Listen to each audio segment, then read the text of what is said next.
So in perfect competition and monopolistic competition, we said that in the long run, there are no barriers to entry. In monopoly, there's only one firm. Why is there only one firm? Why is it that that somebody hasn't come along and taken their toys away? Why hasn't somebody come to compete with them? And the answer is that there are barriers to entry of some sort. And barriers to entry are features that deter new firms from breaking into a market. Perhaps it's too expensive, perhaps it's too risky, and so on.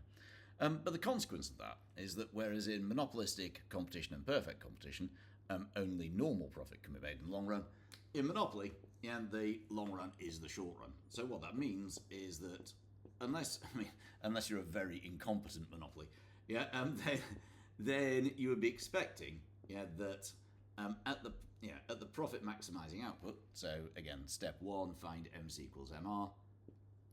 Step 2, at that output, find price P1 and average cost C1. You would expect the firm to make abnormal profit.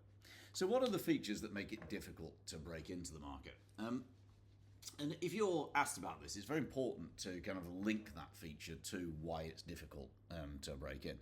But in theory, there are two main types, what are called structural barriers and what are called behavioural barriers. So structural barriers. Kind of one, structural barriers. These are just features of a market.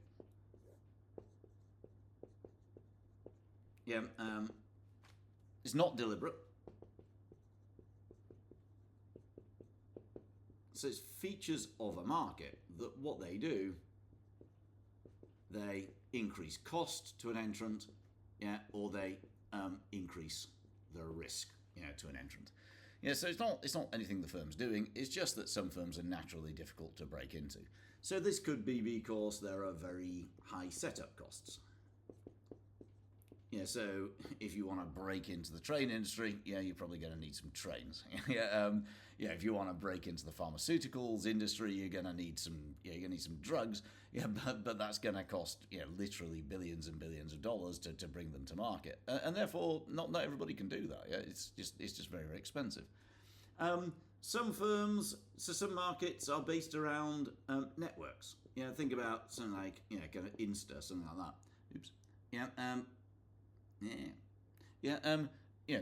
The way in which network-based markets work is that the more users it has, the more attractive it is for another user. So it's going to be really hard to set up your own social networking business, because everybody who is looking for a social network wants one that their mates are already on.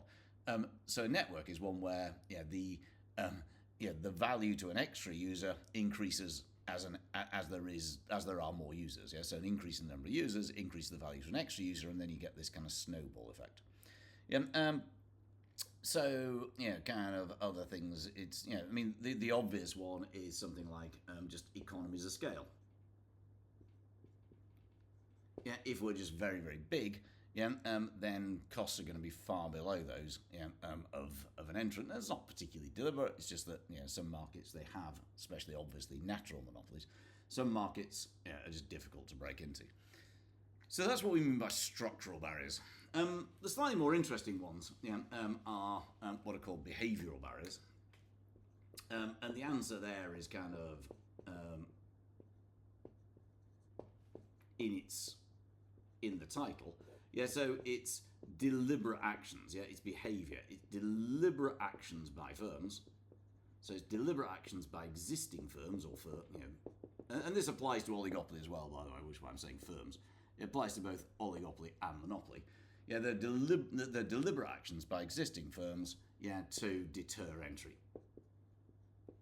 Again, by increasing the cost, decreasing the possible revenue for a new entrant, or increasing the risk, for a new firm that's coming into that market.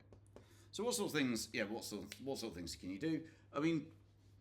The obvious thing that you could try and do is to build brand loyalty. If you can build brand loyalty, then what that means is it's going to be really difficult for a new firm that comes into the market because they're going to have to spend lots of money themselves on advertising.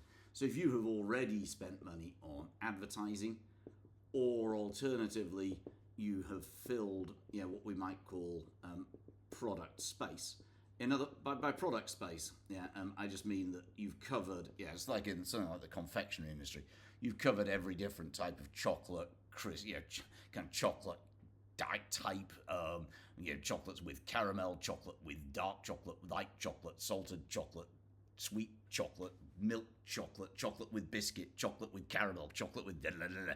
Then it's going to be very difficult for a new firm to enter the market. So you're deliberately kind of filling up the market to make it hard to break into. There are things that you can do with pricing. So pricing strategies. The most important one is what's called limit pricing. Now, we said earlier that existing firms will tend to have economies of scale.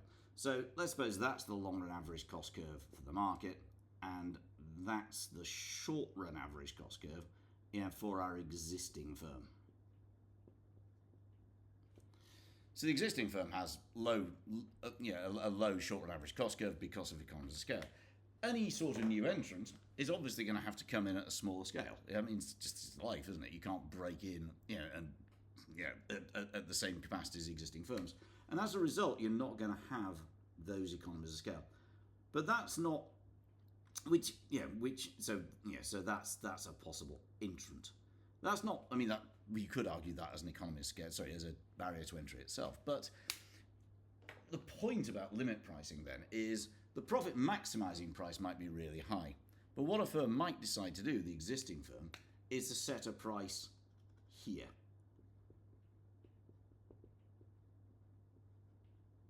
So the existing firm sets a price at that level.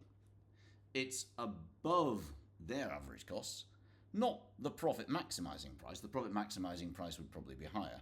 But the key point is it's below the minimum point of an entrance cost.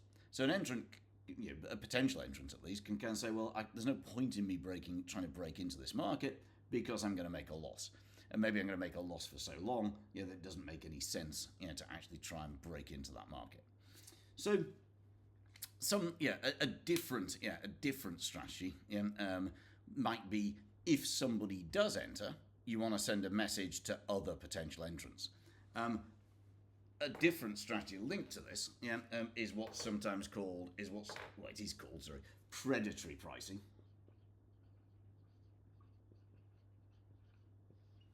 Predatory pricing means you actually sell below your cost as well. So predatory pricing would be there. You deliberately operate at a loss to drive other firms out of business. So why is that a barrier to entry if they've already entered? The point is that you're sending a message out to other firms that might be thinking about coming into this market, saying, you come into my market, and I will destroy you. Sometimes firms will group together. They'll operate cartels. So operate, kind of collusion. Although we're now moving away from monopoly into oligopoly. But down the years, there have been, in the airline industry, groups of airlines have tried to put new entrants out of business, by taking it in turns to undercut the entrance price and so on. There's another form of predatory pricing.